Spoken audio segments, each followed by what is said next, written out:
The Tiananmen Square Massacre refers to the violent suppression of pro-democracy protests that took place in Beijing's Tiananmen Square in 1989. The demonstrations began in April of that year, initially as a mourning for the death of Hu Yaobang, a former Communist Party leader who was seen as a reformist figure. However, the protests quickly grew into a broader movement calling for political reform, greater freedom of speech, and an end to government corruption.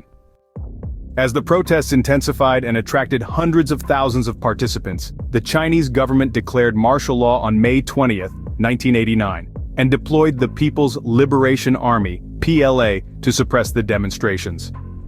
On the night of June 3, 1989, PLA troops armed with rifles and tanks moved into Tiananmen Square and surrounding areas, opening fire on unarmed civilians and crushing the protest with brutal force.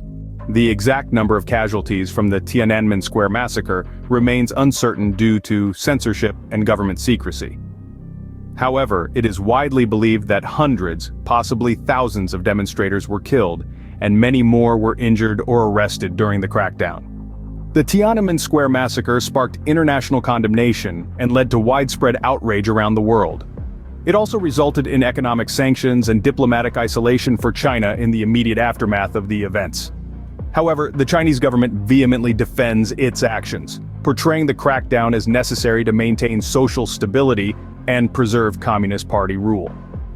Despite decades of censorship and repression, the memory of the Tiananmen Square Massacre persists as a symbol of the struggle for democracy and human rights in China.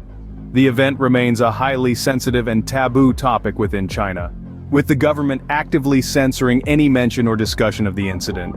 However, the anniversary of the massacre continues to be commemorated by activists and dissidents both inside and outside of China, keeping alive the call for accountability, justice, and political reform.